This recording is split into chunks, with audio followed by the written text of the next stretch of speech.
네, 반갑습니다. 옆에 분과 인사하겠습니다. 당신을 뵈니 하나님 뵙는 것 같습니다. 인사하겠습니다. 예수님 뵙는 것 같습니다. 자, 마지막으로 천사를 뵙는 것 같습니다. 네, 반갑습니다. 고개만 끄덕끄덕하고 계시면 안 돼요. 예, 자, 서로 축복하고 서로를 그런 마음으로 대하시면서 정말 하나님의 큰 축복을 누리시길 바랍니다. 아멘. 오늘은 누가복음 시리즈 38번째 시간 천국이 임하는 곳이라는 제목으로 함께 은혜 나누도록 하겠습니다.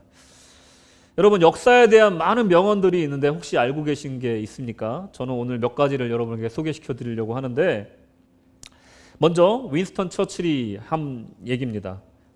과거와 현재가 싸우면 미래를 잃는다, 이렇게 얘기를 했고요. 또 조지 오웰은 이렇게 얘기했습니다. 과거를 지배하는 사람이 미래를 지배한다. 그런데 현재를 지배하는 사람이 과거를 지배한다.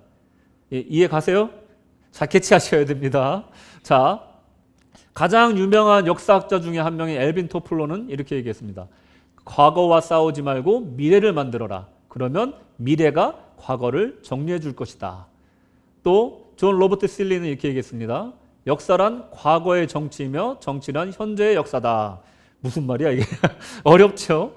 이걸 좀 요약하자면 그렇습니다. 이 엘빈 토플러가 말하는 이 싸움이라는 것은 그것이 의미하는 것은 현재를 의미하는 거예요. 현재. 그러니까 현재에 우리가 어떤 싸움을 하고 있냐에 따라서 과거도 또 미래도 결정난다. 이렇게 얘기하고 있는 겁니다.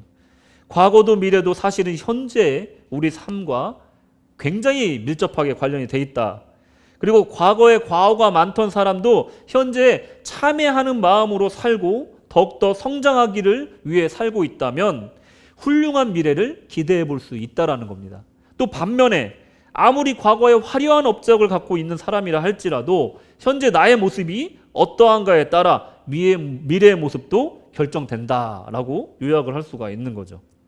여러분, 과거는 부도수표, 그리고 미래는 약속엄, 그리고 현재는 뭐라고요? 캐시. 예. 현재는 지금. 예. 현재야말로 오로지 캐시인 겁니다. 현금인 겁니다. 가장 소중한 금, 바로 지금이라는 겁니다.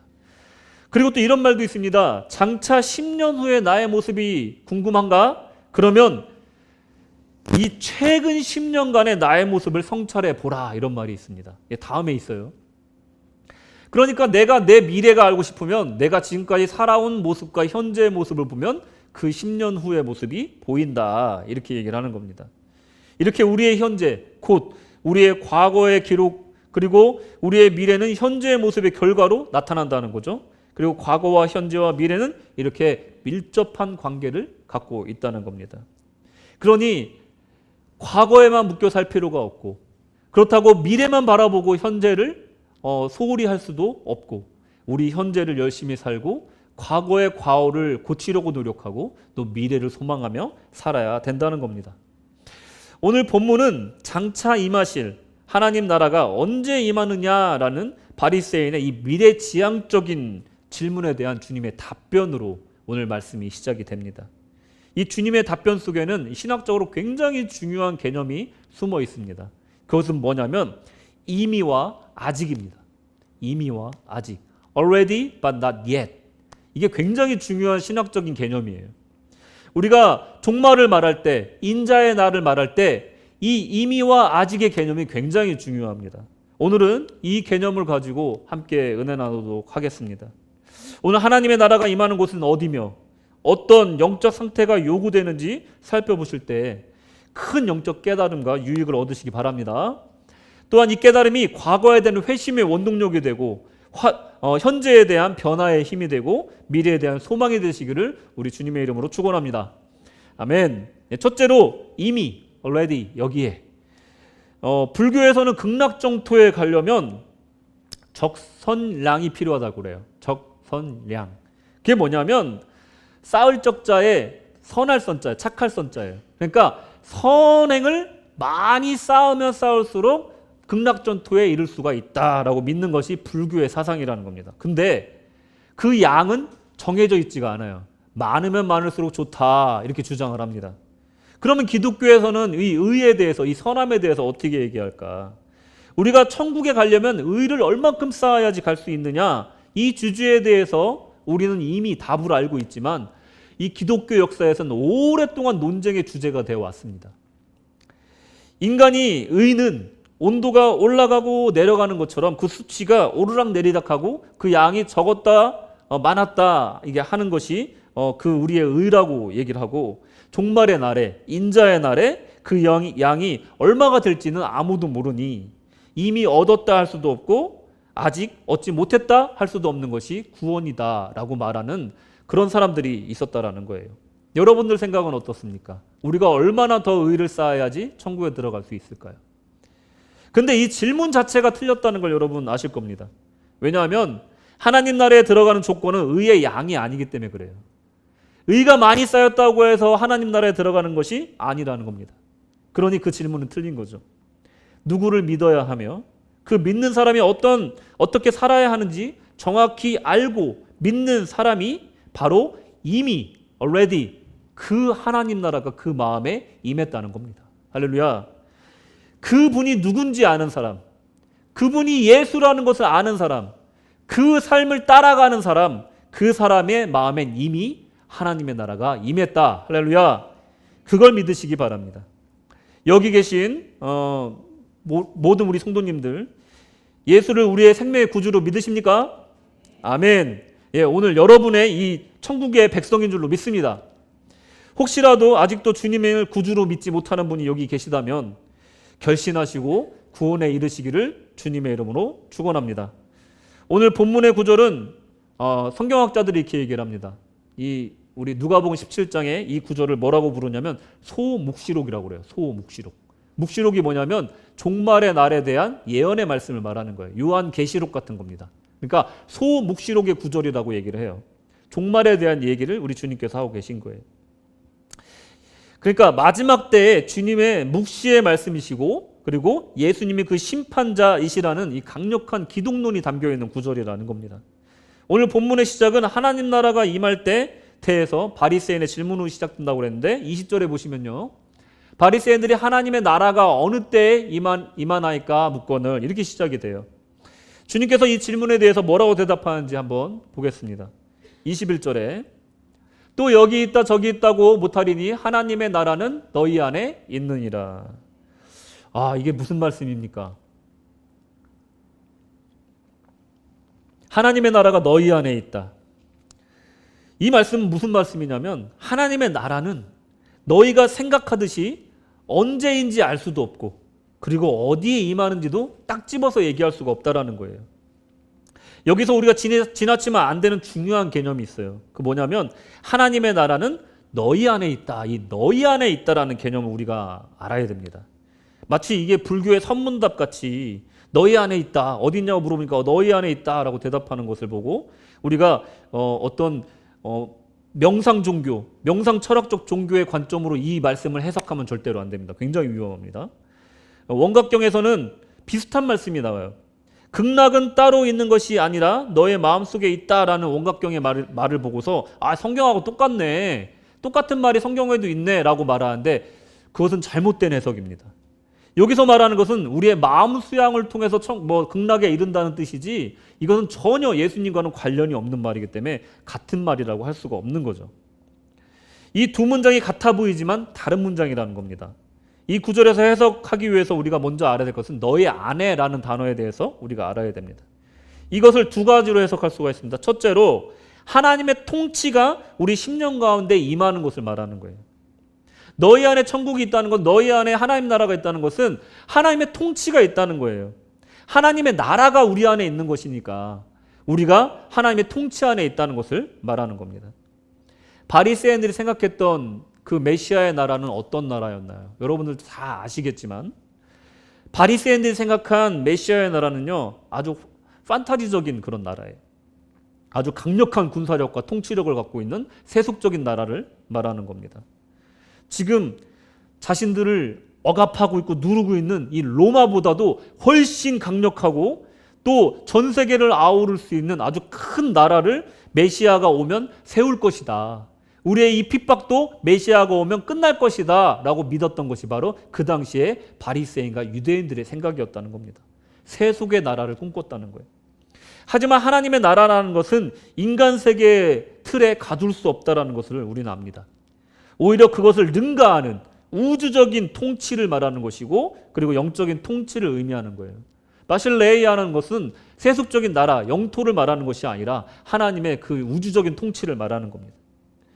주님은 바리새인들의 하나님 나라, 메시아의 나라에 대한 개념에 대해서 너희 안에 이미 임했다 얘기하고 계신 겁니다. 말 그대로 우리 마음속에 하나님의 통치가 임하는 것인데, 내 마음대로 살아가는 것이 아니라 나의 자유의지를 내려놓고 하나님의 통치에 따라 살아가는 것을 의미하는 거예요. 내 마음대로 사는 게 아니라는 겁니다. 그 당시에 주님이 말씀하실 당시를 생각하면 하나님의 통치가 임한다는 것은 세속적인 가치관을 내려놓고, 세속적인 세계관을 내려놓고, 내 생각을 내려놓고 바로 눈앞에서 나에게 말씀하고 계신 나 예수를 받아들여라 하고 말씀하고 계신 거라는 거예요. 바리새인들에게 그 자기의 그 철옹성과 같은 가치관을 내려놓으라고 얘기하고 있는 겁니다. 바리새인들이요, 가지고 있던 그 강력한 선입견과 자기가 생각하는 메시아론, 그리고 세계관을 무너뜨리기 힘든 철옹성과도 같았다는 겁니다. 이것은요, 우리가 지금 갖고 있는 어떤 우리만의 주관, 우리의 가치관, 우리의 세계관도 이런 것일 수 있다는 거예요. 나 예수 믿지만 내 생각하고 다른 것에 대해서는 반대로 생각하거나 순종하지 못하는 경우가 얼마나 많습니까? 이와 관련해서 세계관적 성경 읽기라는 책을 쓰신 전성민 교수는 밴쿠버 기독교 세계관 대학원의 학장이신데, 이분은 이 성경을 읽는 이유에 대해서 이렇게 얘기해요. 굉장히 흥미롭게 해석을 하셨더라고요. 성경을 읽는 이유, 자신의 세계관과 성경적 세계관의 충돌을 만들기 위해서다, 이렇게 얘기를 했어요. 네, 굉장히 수긍이 가더라고요. 자신의 세계관과 가치관, 생각을 자꾸 성경의 세계관과 하나님의 뜻 가운데로 충돌을 시켜야 된다는 거예요. 그래서 모난 부분이 다 깎여나가고, 그리고 절차 탁마되어서 다듬어져야 된다는 거예요. 여기서 멈추지 않고 더 나아가서 이 영적인 화학 반응이 일어나야 된다는 거예요. 부딪히면 부딪힐수록 화학 반응이 일어나야 된다는 거예요. 그래서 이 영적인 케미스트리가 일어나서 전에 있었던 그 존재와는 전혀 다른 존재로 승화되어진 그 모습으로 가야 된다는 거예요. 그게 바로 우리가 그저 성경을 책으로서 읽는 것이 아니라 나의 삶 속에서 진정한 승화와 변화가 일어나게끔 읽는 성경 읽는 관점이라는 거예요. 내 세계관을 내려놓고 성경의 세계관에 나의 세계관을 부딪혀서 자꾸만 성경의 세계관으로 내 세계관을 무릎 꿇게 하고 하나님의 뜻 가운데로 나아가게 하는 것, 그것이 우리의 성경 읽기가 되어야 될 줄로 믿습니다. 우리는 천국이 죽어서 가는 곳이라고 생각을 합니다. 그렇게 믿고 그렇게 배웠습니다. 천국은 죽어서 가는 곳이 맞습니다. 하지만 성경을 조금만 깊이 읽고 신앙에 대해서 진중하게 성찰하다 보면 죽어서 가는 천국만큼이나 살아서 누리는 천국이 얼마나 큰 의미인지를 금방 발견할 수가 있다는 거예요. 우리는 죽는 날만 기다리는 사람들이 아니라는 거예요. 죽어서 가는 천국만 중요한 것이 아니라 이 땅에서 우리가 누리는 하나님의 나라도 중요하다는 거예요. 그 나라가 이미 임했다라고 우리 주님은 말하고 계신 겁니다. 나이가 들어도요, 머리가 희끗희끗해져도 여전히 마음의 평화를 찾는 법을 몰라서 허둥대고 심령이 고통스러워서 밤잠을 못 이루는 사람이 생각보다 많습니다. 저 정도 나이 되셨으면 인생 경험도 많고 자기 마음도 잘 다스릴 것 같은데, 얘기를 들어보면 분노와 미움과 아쉬움 때문에 슬퍼하고 상처받는 분이 얼마나 많습니까? 제가 아는 어떤 분은요, 자식들이 하도 힘들게 하고 세상에 치이니까 교회 권사님까지 했던 분인데 마음이 관리가 안 되고 조절이 안 되니까 불교의 마음 수용하는 곳으로 개종을 하신 분도 계셨어요. 참 안타까운 사실이잖아요. 예수를 믿으면서도 마음 조절이 안 되는 거예요. 마음 관리가 안 되는 거예요. 누가 어떤 말로 마음을 다치게 하면 밤새 끙끙 앓고 천장에다가 대고 비극적인 온갖 드라마와 소설을 쓰고 있는 거예요. 밤새. 밤이 하얗게 지새도록 그 괴로운 나날을 보내고 있는 사람이 왜 없겠습니까? 신앙이 있다 하여도 내 마음이 이런 상태로 방치되면 악한 영의 통치 아래 스스로 들어가 어려움 가운데 있게 된다는 거예요. 이미 천국이 이루어지고 예수와 동행하는 그 삶이 천국의 삶을 살아야 되는데 나도 모르게 지옥의 삶을 살게 된 건 그런 비극적인 결과가 난다는 겁니다. 사실 자신의 마음을 지옥으로 만들고 있는 것은 나 자신일 경우가 굉장히 많다라는 거예요. 마음을 관리할 수 있고 내 마음을 지킬 수 있는 그런 신앙의 수양이 되지 않았을 때는요, 그것은 나이와 환경과 아무것도 상관없다는 거예요. 신앙의 연수와도 상관이 없다는 겁니다. 내 스스로 내 마음을 지옥으로 만들 수밖에 없다라는 겁니다. 오늘 집을 나서기 전 기도했나요? 오늘 받을 은총 위에 기도했나요? 마음에 분노 가득할 때 기도했나요? 내 앞길 막는 친구 위에 기도했나요? 여러분, 이 찬양의 가사처럼 우리는 기도하면서 또 주님께로 더욱더 나아가면서 어려우면 어려울수록 저 마지막 가사처럼 앞이 캄캄할 때 기도 잊지 마시오 하는 이 가사처럼 우리는 어려움 당할 때마다 시간의 흐름에 맡겨두면 안 된다는 겁니다. 우리는 기도하고 더욱더 하나님께로 나아갈 기회로 삼았을 때 그 지옥 같은 마음이 천국으로 화하도다. 할렐루야. 그런 마음이 된다는 겁니다. 여러분, 오늘 주님은 거대한 제국을 기다리며 주님께 질문했던 바리새인들에게 너희 안에 천국이 이미 임했고 네 앞에 천국이 바로 서 있다라고 얘기하고 있고 기도하라라고 얘기하고 있는 겁니다. 주 예수를 영접하라라고 지금 명령하고 계신 겁니다. 신앙생활은 이처럼 끊임없는 수양의 연속이라는 겁니다. 어려울수록 기도해야 된다는 거예요. 앞이 캄캄할수록 기도해야 된다는 거예요. 나를 부인하고 주님의 통치 안에 순복하는 삶을 살기 위해 깎아야 된다는 겁니다. 나의 세계관과 가치관을 계속해서 하나님 뜻 가운데로 몰고 가야 된다는 거예요. 성경적인 그 세계관 속으로 우리를 몰고 가야 된다는 겁니다. 그리고 우리 하나님의 나라에 들어갈 길을 찾기 위해 애쓰고 힘써야 된다는 거예요. 주님을 따르는 방법이 무엇일까? 더욱더 우리 삶 가운데 주님께 더욱더 기도하고 매달려야 될 줄로 믿습니다. 만약에 이 여정 가운데 걷고 있다면 그 사람은 이미 그 마음속에 하나님의 나라가 임한 줄로 믿습니다. 오늘 내 안에 하나님 나라를 구주 예수 그리스도를 영접하시고 천국의 풍요하고 평안한 삶을 누리시는 성도님 되시기를 축원합니다. 아멘. 둘째로 이 너희 안에 하나님 나라는 너희 안에 있다는 것은 내 개인적인 이런 신앙적인 성장과 수양이라고 한다면 두 번째로는 어떤 의미가 있냐면 우리 사이에 우리들 중에 임한다는 겁니다. 하나님의 나라가 내 안에도 임하지만 우리 사이에 우리 중에도 임한다는 너희 중에 헬라어로 보면요 엔토스 히몬이라는 단어인데 너희 마음속 너희 가운데 내 손에 닿는 곳에 이 세 가지 뜻을 갖고 있어요. 여기에 우리가 주의해 볼 것은 뭐냐면 너희 가운데란 말이에요. 우리가 앞에서 살펴본 것은 in my heart예요. in my heart.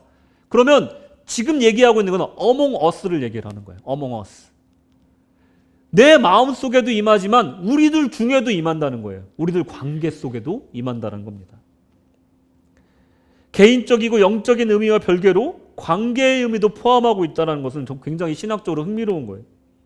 하나님의 나라가 너희 중에 임한다는 의미, 단순히 영적인 수양의 의미뿐만 아니라 신앙의 공동체, 그리고 폭넓게는 우리가 발딛고 있는 이 세상의 모든 관계 속에 우리 하나님의 나라가 임한다는 겁니다. 그러니 우리가 교회에 왜 나와야 되는지, 우리가 왜 같이 신앙생활을 해야 되는지 여기에 답이 있는 거예요. 무교회주의자들도 있었습니다. 그 깊은 뜻을 알아야겠지만 교회가 이 땅에 있어야 되는 이유가 여기에 있는 거예요. 혼자서 수양을 잘하고 신앙생활을 잘하면 되겠지. 교회까지 나가냐 말할 수 있겠지만 우리 주님이 얘기하시는 것은 하나님 나라가 너희 중에 임한다라고 얘기를 하고 있는 겁니다. 이게 있기 때문에 우리가 신앙생활을 같이 해야 되는 거예요. 하나님의 나라가 내 안에만 임하는 것이 아니라 우리들 중에도 임한다는 거예요.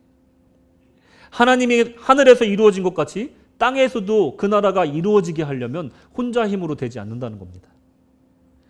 실제로 무엇인가를 그 나라를 위해서 헌신하고 행동하는 자에게 그 사람들 가운데 하나님의 나라가 이루어진다는 거예요.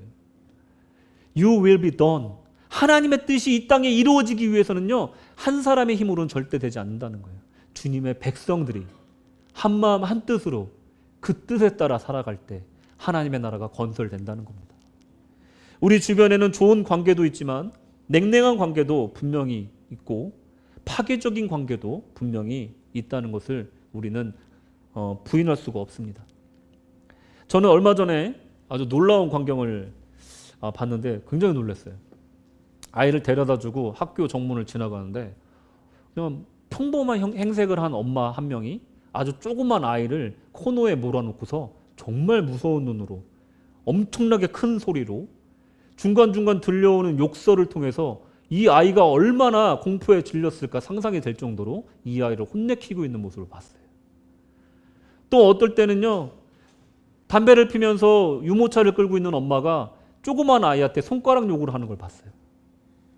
여러분, 이 관계가 올바른 관계라고 할 수 있을까요? 분명히 자녀와 부모는 사랑해야 되고 존중해야 되는 관계인데 이 관계의 무너짐이 보여지는 예가 아닌가 생각이 듭니다.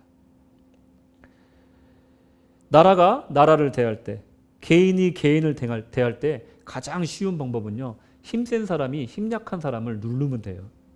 숫자가 많은 사람이 소수의 사람들을 누르면 돼요. 우리는 다 압니다. 이것이 반문명적이고 비인륜적이며 비이성적인 방법이라는 것을 우리가 알지만 러시아와 우크라이나를 보십시오. 이스라엘과 팔레스타인을 보십시오. 등등의 여러 가지 사건들을 우리가 볼 때 이 통해서 알 수 있는 것은 세상이 아직도 이 비이성적이고 야만적인 방법으로 여전히 통치되고 있다는 것을 우리가 알 수가 있는 겁니다. 하나님의 통치는요, 이런 통치와 다른 통치를 말하는 거예요. 사랑의 통치를 말하는 겁니다. 관계를 회복시키고 무너졌던 벽을 세우고 그 안에서 관계가 이어지는 것을 다시 만들어준 다리의 역할을 하고 전혀 가망 없던 사람들의 관계를 다시 한번 사랑으로 연합시켜주는 그런 통치, 그것이 바로 하나님 나라의 통치라는 것을 우리가 생각해 볼 필요가 있습니다. 약자를 대할 때 그 사람의 본 모습을 볼 수가 있다라고 얘기를 합니다. 우리는 이웃을 어떻게 대하는지 생각해 봐야 합니다. 내 편이 아닌 사람을 우리는 어떻게 대하고 있는지 생각해 봐야 됩니다. 나보다 약한 사람을 대할 때, 나에게 이득이 되지 않는 사람을 대할 때 우리는 어떻게 대하고 있는지 우리는 성찰해 봐야 합니다. 혹시 내가 나의 일 외에는 관심이 없이 냉랭하게 관계를 하고 있지는 않은지 생각해 봐야 된다는 겁니다. 이제 기독교인들은 사회적으로 굉장히 소수가 되어가고 있습니다. 받아들여야 되는 현실입니다. 그런데도 불구하고 하나님은 우리가 세상을 의롭게 이끌기를 원하십니다. 왜 우리는 조금 껄끄러운 소금의 역할을 꼭 감당해야 될까요? 또한 좀 덮어두어도 되는 것을 왜 진리의 빛으로 계속 들춰내고 빛의 역할을 감당하기를 하나님께서는 우리에게 원하실까요? 예수님의 생애를 한번 통틀어 보시기 바랍니다. 전적으로 지지를 받지는 못하셨습니다. 오히려 귀하게 여김을 받지 못하셨습니다. 왜 그러셨을까요? 이사야서 53장 3절에 보시면 그는 멸시를 받아 사람들에게 버림받았으며 강고를 많이 겪으며 질고를 아는 자라 마치 사람들이 그에게 얼굴을 가리는 것 같이 멸시를 당하였고 우리도 그를 귀히 여기지 아니하였도다. 이런 대우를 받으실 걸 아시면서까지 이 땅에 오신 예수님의 진정한 뜻이 무엇인지 생각해 봐야 됩니다. 우리가 의롭게 살아야 되는 그 의무를 지고 살아야 되는 이유와 주님이 이 땅에 고난을 감수하고도 오신 이유는 같은 이유입니다. 그런 일종의 핍박과 불편함을 감수하는 것이 하나님 나라를 이 땅에 이루는 길이기 때문에 우리는 그 의무를 지어야 된다는 거예요. 그것이 바로 우리의 십자가인 겁니다. 마태복음 5장 3절에 심령이 가난한 자는 복이 있나니 천국이 그들의 것임이요. 6절에 의에 줄이고 목마른 자는 복이 있나니 그들이 배부를 것임이요. 우리가 이 땅에 살면서 어떤 상태로 살아가야 되는지를 말해주는 거예요. 가난한 상태, 하나님 없이는 살 수 없는 그 상태, 그 상태를 가진 사람이 천국을 얻는다는 겁니다. 의에 줄이고 목마른 자들을 우리 하나님께서 배부르게 해주신다는 거예요. 이런 상태로 우리가 이 땅을 살아갈 때 우리 마음속에 천국이 이미 임한다는 겁니다. 아메리카 원주민은 우리가 흔히 인디안이라고 부르는 그 원로가 한 아주 유명한 명언이 있습니다. 잘 들어보세요. 내 안에는 2마리의 늑대가 있다. 혹시 아시는 분 계실 거예요. 한 마리, 이 2마리는 항상 싸운다. 누가 이기든지 계속 싸운다. 이 두 마리의 늑대 중에 한 마리는 어둠과 절망의 늑대이고 또 다른 한 마리는 빛과 소망의 늑대이다. 질문합니다. 어느 늑대가 이길 것 같느냐? 어떤 늑대가 이길까요? 빛과 소망의 늑대. 예. 참 정교님이 맞추셨으면 좋았을 텐데. 참 우리의 소망은 그거죠. 근데 여러분의 삶을 보십시오. 언제나 빛과 소망이 이깁니까? 긍정적인 생각이 항상 이겨요? 아니지 않습니까? 누가 이기냐면요. 여러분이 먹이를 준 늑대가 이깁니다. 여러분이요. 어둠과 절망에게 자꾸만 먹이를 주잖아요. 그러면 그 늑대가 빛과 소망의 늑대를 잡아먹습니다. 여러분들이요. 믿음으로 어려운 중에도 믿음으로 기도하고 빛과 소망의 늑대에게 먹이를 주시잖아요. 그러면 어둠과 절망의 늑대는 굶어 죽습니다. 여러분, 우리의 의도적으로 하나님께로 나아가는 것, 하나님께 나아가기를 합당한 환경으로 만드는 것, 그리고 구분된 시간으로 하나님께 만나는 그 시간을 구분되게 만드는 그 의도적인 행위를 우리는 영성훈련이라고 얘기를 해요.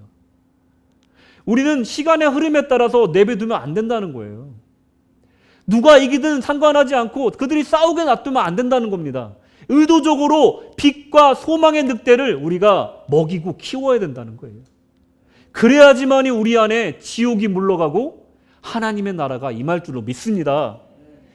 이것이 바로 영성의 삶이라는 거예요. 내버려두면 안 된다. 흐르는 강물처럼 흐르게 놔두면 안 된다는 겁니다.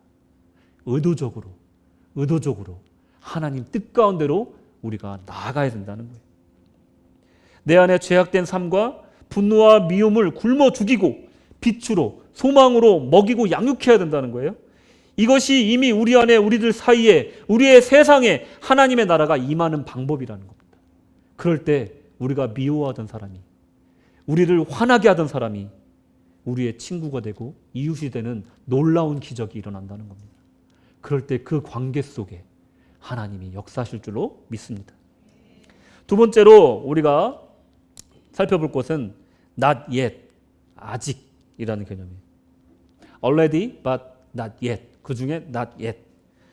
주님이 우리의 내면의 통치자가 되시는 순간 우리는 이미 하나님의 백성이 된다는 것, 하나님 나라의 백성이 된다는 것을 지금까지 얘기했는데 이 메시지는요, 현재에 관한 얘기입니다. 현재.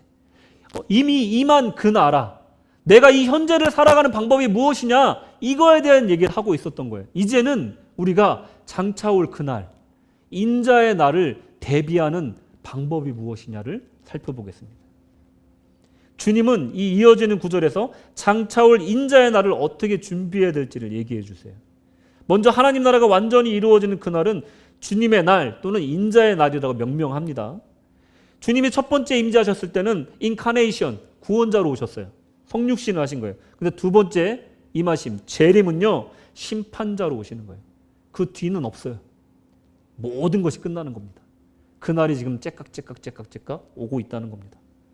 그날의 특징을 두 가지만 말씀드리면 23절에서 24절에 보시면 번개 치듯이 온다는 거예요. 24절에 보시면 번개가 하늘 아래쪽에서 번쩍이어 하늘 아래 저쪽까지 비침같이 인자도 자기 날에 그러하리라. 무슨 말입니까? 번개가 갖고 있는 특징? 언제 칠지 몰라요. 그죠? 치고 나서 아는 겁니다. 왜냐하면 빛의 속도가 음속보다 빠르기 때문에 치고 나서 들리는 거예요. 그러니까 번쩍하는 건 언제 번쩍할지 몰라요. 근데 또 다른 특징이 뭐가 있냐면 분명히 언제 올지 모르지만 쳤다는 건 아는 거예요. 번쩍하기 때문에 확실히 임한다는 거예요. 도적처럼 임하시지만 확실히 임하신다는 거예요. 그리고 그 심판은 확실히 임했을 때 그 심판은 그 선택과 심판은 분명히 나타난다. 아직이라는 임하지 않은 날에 대한 경고가 어떤 유익이 있을까에 대해서 노아의 예를 들면서 얘기를 해주세요. 노아의 예. 노아는요, 그날을 고대하면서 인자의 날을 고대하면서 그 홍수의 날을 기대하면서 인생의 명확한 목표를 세우고 가장 가치 있는 일에 전 인생을 투자합니다. 노아의 인생이야말로 군더더기 없는 인생이에요. 방주를 짓고 전도하는 것 딱 두 가지만 했어요. 사람들에게 그날은 갑작스럽고 불행한 날이고 우리 모두가 불행을 겪는 날이고 죽는 날이었지만 노아에게는요, 고대하던 날이었어요. 굉장히 상반되지 않습니까? 믿는 자들에게 인자의 날은 구원받는 날이지만 안 믿는 사람에게는요, 저주의 날이 되는 거예요. 노아의 삶을 통해서 우리가 배울 점이 참 많다는 거예요. 아직의 의미는요, 고대하는 노아한테는 하나님 나라. 그렇지만 고대하지 못하고 아직이야 말하던 사람에게는 그저 불행과도 같은 날, 저주하고도 같은 날이 된다는 거예요. 26절에 보시면 노아의 때에 된 것 같이 인자의 때도 그러하리라.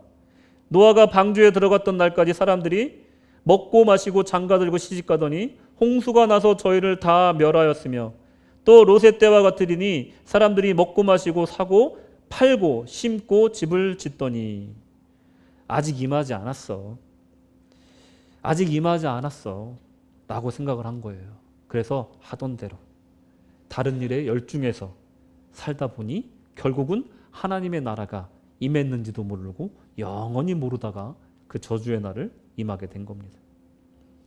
먹고 마시고 장가들고 시집가는 그런 일들을 인생의 가장 중요한 일로 삼았을 때 일어나는 결과가 바로 이런 거라는 거예요. 먹고 마시고 사고 팔고 집을 짓는 것이 가장 시급한 일이 되면은 안 되는 이유가 여기 있는 겁니다. 하나님의 나라가 손에 닿는 날을 맞는 사람은 아직 오지 않은 그날을 고대합니다. 반면에 아직 오지 않았다고 안일하여서 신앙의 고삐를 느슨하게 한 사람은 하나님의 심판이 이르렀는데도 깨닫지 못하고 여전히 먹고 마시고 장가들고 시집가는 일에 열중한다는 거예요. 심지어는 유황불이 비처럼 쏟아지는데도 깨닫지 못하고 뒤를 돌아본다는 겁니다. 룻의 아내를 생각하라. 룻의 처를 생각하라. 그리고 그 인자의 날 심판은 진정한 종말의 날인데 여러분들 영화 보셨죠? 마블 영화 중에 엔드게임에 보면 딱 하면 어떻게 됩니까? 인류의 절반이 가루가 돼서 없어져요. 그것과도 마찬가지로 제가 볼 때 이 영화가 이 성경 구절을 좀 모티브로 삼지 않았나 좀 아주 합리적인 의심을 해봅니다. 굉장히 비슷하잖아요. 그죠? 딱 하니까 절반의 사람이 날아가. 내 옆에 가장 가까웠던 사람이 어느 순간 하늘나라 가는 거예요. 나는 남겨두고. 그런 사건이 분명하게 일어난다라고 얘기하고 있는 겁니다. 내가 너희에게 이르노니 그 밤에 두 남자가 한 자리에 누워 있음에 하나는 데려감을 당하고 하나는 버려둠을 당할 것이요 두 여자가 함께 매를 갈고 있음에 하나는 데려감을 당하고 하나는 버려둠을 당할 것이니라. 이렇게 인자의 날의 심판은 엄혹한 현실로 다가온다는 겁니다. 그때는 자비와 국률이 아니라 절대적인 심판으로 온다는 거예요. 그때는 국률이 없어요. 그냥 그때는 심판인 거예요. 제자들은 그 심판이 있는 곳이 어디입니까? 또 물어봐요.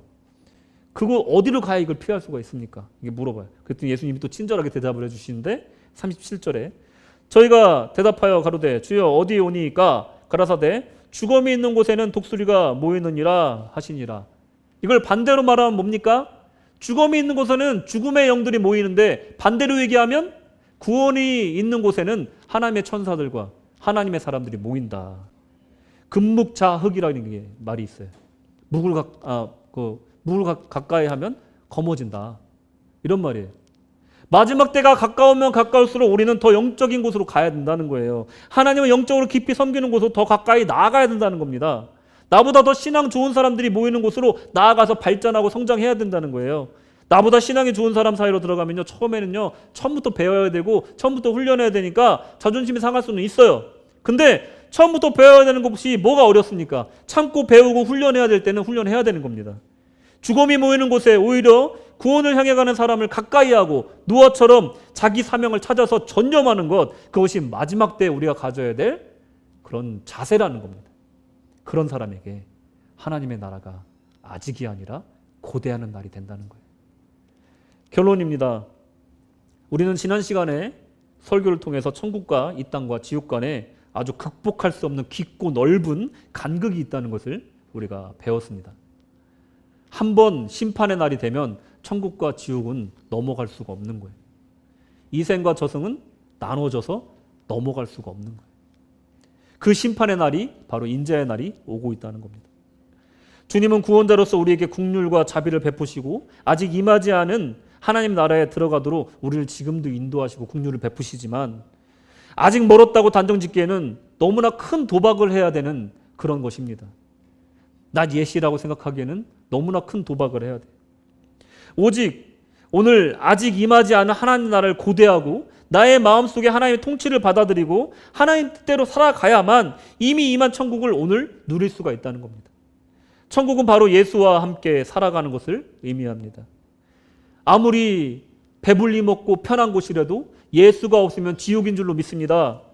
예수가 있어야 그것이 하나님 나라인 줄로 믿습니다. 예수와 살아가려면 오늘 내가 예수님의 그 고귀한 삶을 한 절이라도 배우고자 실천하고 훈련해야 된다는 거예요. 오늘도 사탄은 우는 사자처럼, 굶주리는 사자처럼 문 밖에서 우리를 삼키려고 기다리고 있습니다. 우리에게 수많은 악당을 보내요. 매일매일. 운전할 때나 길을 나설 때나 우리에게 악당을 보냅니다. 우리에게 분노를 자아내는 이웃을 자꾸만 보내줍니다. 우리에게 마음에 상처를 주는 사람들을 자꾸만 우리를 보내줘요. 그래서 자꾸만 우리를 어둠과 절망으로 끌어갑니다. 이것이 사탄의 전략이에요. 이 짜잘하고 하찮은 감정의 쓰레기통에 우리를 자꾸만 끌고 간다는 거예요. 이것을 다 내다 버려야 될 줄로 믿습니다. 빛으로 소망으로 나아가시기 바랍니다. 그럴 때 믿던 이가 친구가 되고 나를 분노하게 하던 이를 포용하게 되고 이해하게 되고 그렇게 예수의 사랑의 마음을 배우다 보면 어느샌가 이미 나의 마음속에 하나님의 나라가 임할 줄로 믿습니다. 아직 오지 않은 나라를 고대하며 이미 내가 내 안에 천국을 이루며 오늘을 살고 미래를 소망하고 또 사는 우리 복된 고세건 시드니 한인교회 성도님들 되시기를 우리 하나님의 이름으로 축원합니다. 아멘. 기도하겠습니다. 하나님 아버지, 오늘 귀한 말씀을 통하여 우리가 바라봐야 될 것과 우리 현재 우리가 해야 될 것들에 대해서 다시 한번 생각해 봅니다. 예수를 믿는 사람답게 주님을 닮기 위하여 어떤 노력을 해야 될지, 또 어떤 마음 자세로 신앙생활을 해야 될지, 또 내가 어떤 마음으로 형제를 대해야 될지 오늘 성찰하는 복된 귀한 주일이 되게 하여 주시옵소서. 하나님, 우리를 천국에 이르게 하실 주님께서 오늘 내 안에 천국이 임하게 하여 주시옵소서. 주께서 함께 하시길 원하며 예수님의 이름으로 기도드렸습니다. 아멘.